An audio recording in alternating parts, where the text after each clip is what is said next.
What up, guys? It's boy, Mr. Downtown Ray Melo, and you're listening to the Entertainment Report on iHeartRadio, live from Dubai for Friday, December 28th, 2018, delivering some major stories and trends going on in the world of entertainment and beyond. You can follow the show on Facebook, Twitter, or Instagram. Facebook.com/The Entertainment Report with Ray Melo, that's RAYMELO, on Twitter at The Enter Report, or on Instagram at The Entertainment Report. You can listen to the show anytime you want on iHeartRadio. Just go to iHeart.com or your iHeart phone app, search for The Entertainment Report, and it'll take you to the page. Sony Pictures has announced the title for its Fred Rogers biopic will be A Beautiful Day in the Neighborhood. The studio revealed the name on its social media accounts Thursday. The film is set for theatrical release next October. It will star Tom Hanks as the host of the beloved children's television program Mr. Rogers' Neighborhood. The ensemble will also include Matthew Rhys, Chris Cooper, Tammy Blanchard, and Sakina Jaffrey. Rogers' show ran from 1968 to 2001. He died in 2003 at the age of 74. He was also the subject of the celebrated 2018 documentary, Won't You Be My Neighbor? Harry Potter star Rupert Grint says he can't watch later films in the series. 30-year-old British actor who played Ron Weasley in the Harry Potter movies said in an interview with Radio Times that he can't stomach the series past the third film, Harry Potter and the Prisons of Azkaban. Grint explained, "I think those early ones are okay. More time has passed. I can detach myself a bit more from the kid."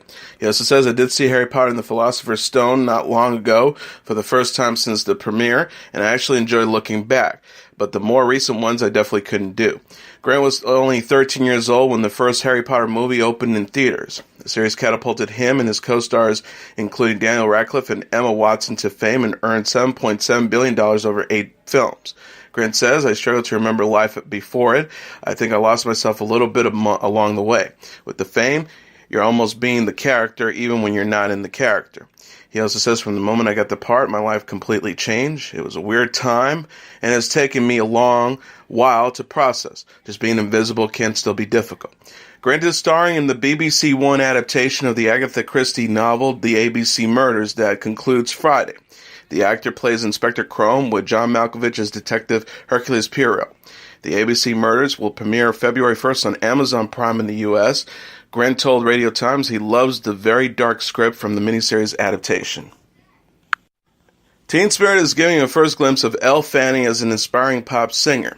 The film released a trailer Thursday that features Fanning performing Robyn's hit single, Dancing on My Own. Fanning will play Violet Valensky, a shy teenager who enters an international singing competition. Lacko Burek portrays Vlad, Violet's unlikely mentor. Fanning wrote Thursday on Instagram, "Turn your sound up and watch the first trailer for my new movie, Teen Spirit, coming to theaters this spring."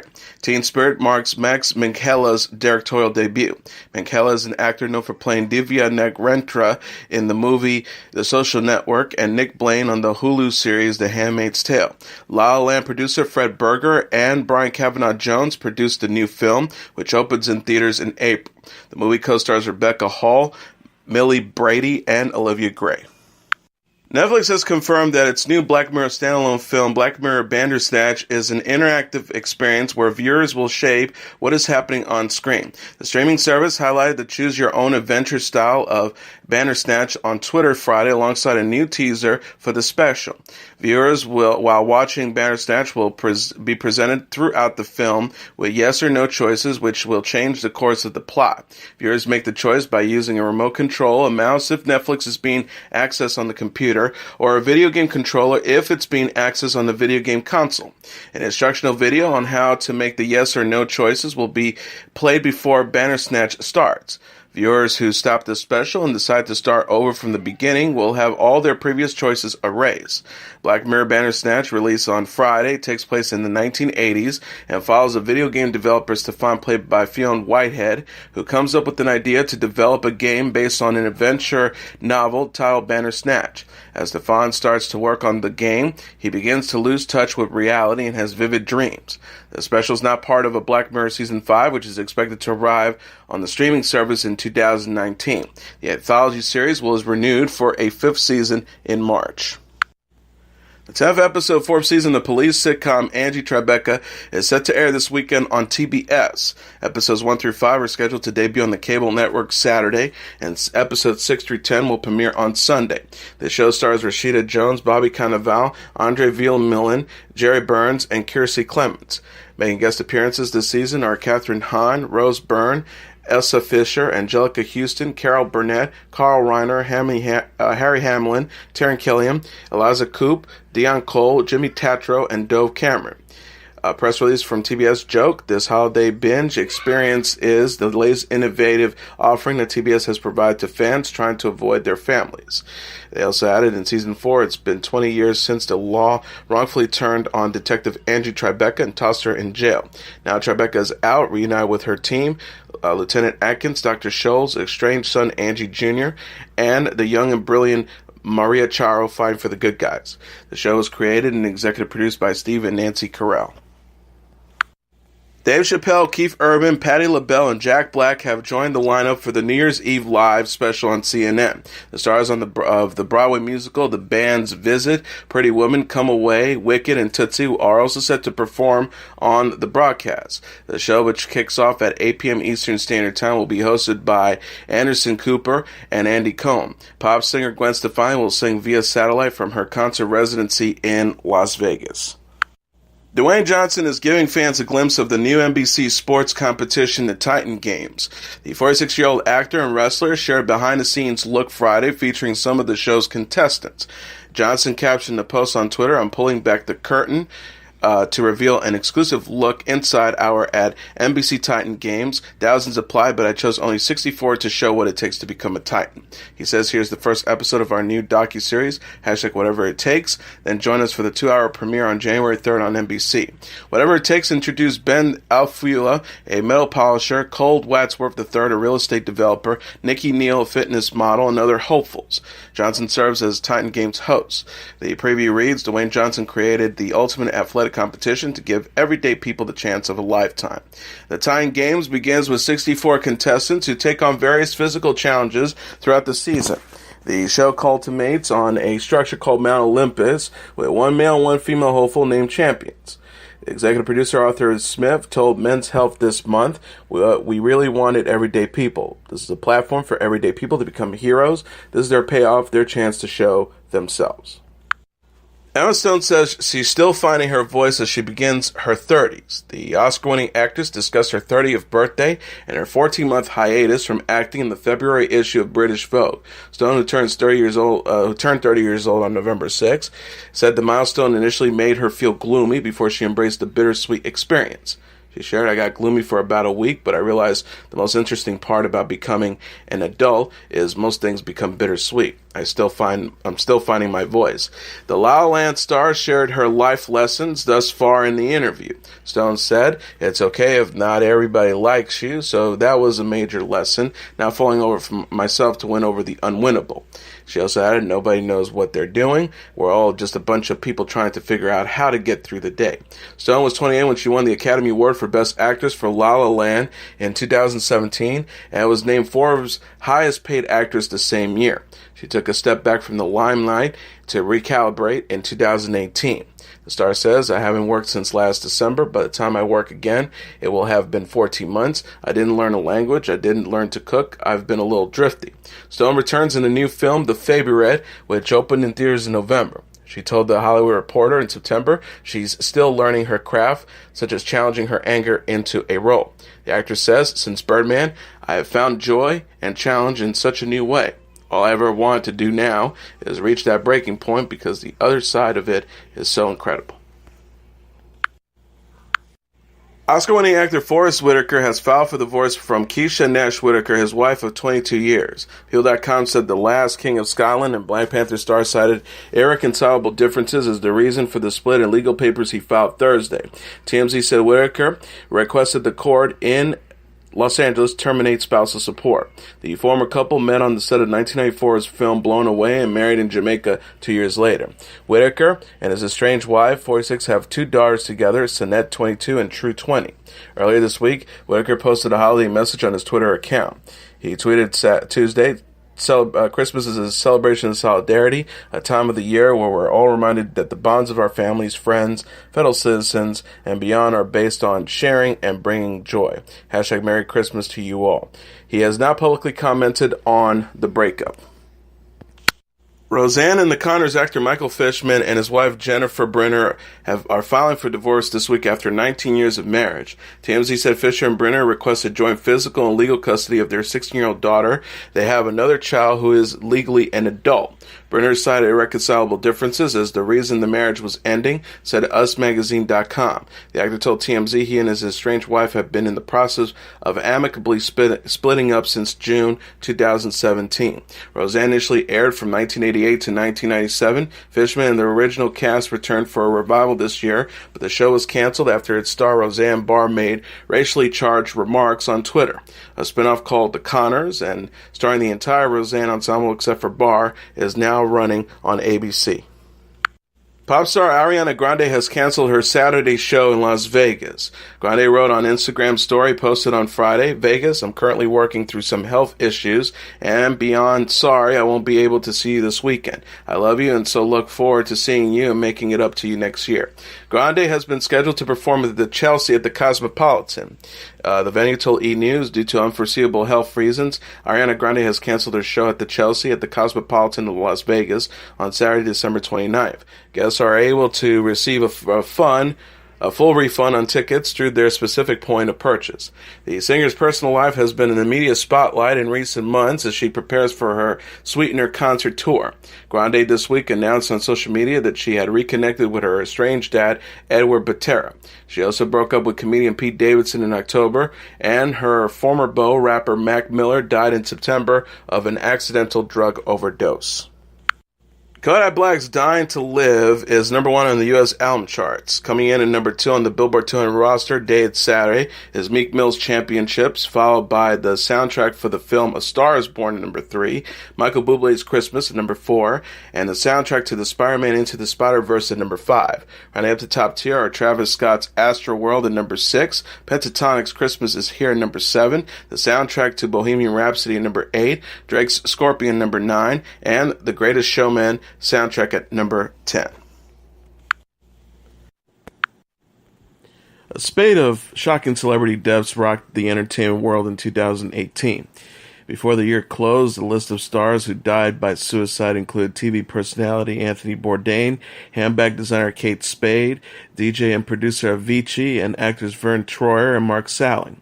2018 was also notable for the deaths of aging pop culture titans, such as comic book creator Stan Lee, music superstar Aretha Franklin, screen legend Burt Reynolds, playwright Neil Simon, and filmmaker Penny Marshall. Here's a look at the artists who died this year. Glee alum Mark Salling hanged himself in Los Angeles on January 30th. The actor and singer had pleaded guilty to possession of child pornography and was facing prison at the time of his death. Tim Bergling, the Swedish disc jockey and music producer who performed as Avicii, died in Oman on April 20th. He was 28. Best known for his work on the hit songs Sunshine, Levels, Wake Me Up, and Hey Brother, Avicii fatally injured himself with the Brooklyn wine bottle. A day later, Austin Powers and Harry Potter and the Sorcerer's Stone actor Vern Troyer died in Los Angeles at the age of 49. Troyer, who was born with the genetic disorder known as achondroplasia dwarfism, appeared on the docuseries The Surreal Life and the films Fear and Loathing in Las Vegas, The Love Guru, and The Imaginarium of Dr. Panaris. His death was ruled a suicide by alcohol poisoning. Kate Spade, the namesake of a fashion brand whose purses were the status of symbol of a generation, hanged herself on June 5th at her home in New York City. She was 55. She was the sister-in-law of comedian David Spade and the aunt of the Marvelous Miss Maisel star Rachel Burshanahan. Celebrity chef and television personality Anthony Bourdain also hanged himself. Bourdain, 61, was found dead in his hotel room in France on June 8th. He had been working abroad on an episode of season 11 of his travel and food series Parts Unknown. Bourdain first gained global fame after penning the 2000 book Kitchen Confidential, Adventures in the Culinary Underbelly. His other television shows included A Cook's Tour and Anthony Bourdain's No Reservations. He also was a vocal advocate for women involved in the Me Too and Time's Up movement, spotlighting sexual abuse and harassment. Aretha Franklin, the legendary Queen of Soul, whose songs Respect and Chain of Fools topped the charts in the 1960s, died August 16th of an undisclosed illness for which she was hospitalized. She was 76. Throughout a career that spanned 6 decades, Franklin won 20 Grammy Awards, including the Legend Award in 1991, the Lifetime Achievement Award in 1994, and the Music Cares Person of the Year in 2008. She was also honored with 3 American Music Awards, a Golden Globe, 2 MTV Video Music Awards, and 3 NAACP Image Awards. The Odd Couple, Biloxi Blues, and Lawson Yonkers playwright Neil Simon died August 26 at the age of 91. The Pulitzer Prize-winning scribe and 3-time Tony winner had been suffering from kidney failure, Alzheimer's disease, and dementia. Pneumonia was the official cause of his death. Simon's works include the plays Come Blow Your Horn, Barefoot in the Park, Promises, Promises, and The Sunshine Boys. Most of his stage comedies were adapted as successful films, and he also wrote the original screenplays for the classic movies The Goodbye Girl, The Heartbreak Kid, The Out-of-Towners, and Murder by Death. Simon was a Kennedy Center honoree and the recipient of the Mark Twain Prize for American Humor. Burt Reynolds, the actor famous for hit films Smokey and the Bandit and Deliverance, died of a heart attack in Florida on September 6. He was 82. The actor had been dealing with multiple health issues in recent years, but worked on Quentin Tarantino's film Once Upon a Time in Hollywood shortly before he died. He had since been replaced by Bruce Dern in the movie. Reynolds' other film credits include The Longest Yard, The Cannonball Run, Sharky's Machine, The Best Little Whorehouse in Texas, and Boogie Nights. He also starred in the sitcom Evening Shade. Stan Lee, the former president and chairman of Marvel Comics, died on November 12th at the age of 95. The most recognizable and successful comic book creator in the history of the medium, paved the way for Marvel to become the premier multimedia company it is today under Disney, producing top-grossing films, television series, video games, and merchandise. Lee is credited with writing and creating alongside a collection of artists the majority of Marvel superheroes, including the Fantastic Four, Hulk, Thor, Iron Man, and the X-Men, with noted artist Jack Kirby. Daredevil with artist and writer Bill Everett, and Spider-Man with alongside artist Steve Ditko. Laverne and Shirley stars Penny Marshall, who went on to direct the classic movies Big, A League of Their Own, and Awakenings, died December 18th of complications of diabetes in Los Angeles. She was 75. She had a documentary about Dennis Rodman in post-production when she died. 2018 also saw the passing of Superman icon Margot Kidder and Damn Yankee star Tab Hunter, as well as TV favorites Harry Anderson, Bill Daly, Ken Berry, Catherine McGregor, Charlotte Rae, David Ogen Stiers, John Mahoney, Susan Brown, Robin Leach, and Jerry Van Dyke. Other luminaries who died this year were filmmakers Milos Forman and Bernardo Bertolucci, writers William Goldman, Audrey Wells, and Tom Wolfe, model Kim Porter, movie and TV musical producer Craig Zadon, musician Mike McDonald, Jackson family patriarch Joe Jackson, TV writer-producer Steve Bochco, and musicians Mac Miller, Triple X Tenacion, Yvonne Staples, Minwell, Dolores O'Riordan from the Cranberries, Edwin Hawkins, Devin Lima, Roy Clark, Ed King, Alan Lugmuir, Danny Kerwin, Vic Damone, Smoke Dogg, Scott Hutchinson, Craig Mack, and Matt Murphy. And that is your entertainment report for Friday, December 28th, 2018. I'm your host, Mr. Downtown Ray Melo. Before I go, I would like to take this opportunity to wish all of you a happy new year, and I hope whatever resolutions you have for 2019 all come for fruition. I'll be back on Wednesday to deliver some major stories and trends going on in the world of entertainment and beyond. You can follow the show on all social media platforms, facebook.com/The Entertainment Report with Ray Melo. That's RAYMELO. On Twitter at The Enter Report, or on Instagram at The Entertainment Report. You can listen to this episode or any previous episodes of The Entertainment Report anytime you want on iHeartRadio. Just go to iHeart.com or your iHeart phone app, search for The Entertainment Report, and it'll take you to the page. Everyone have a great weekend, And I want to wish all of you a happy new year. Good night, and God bless you all.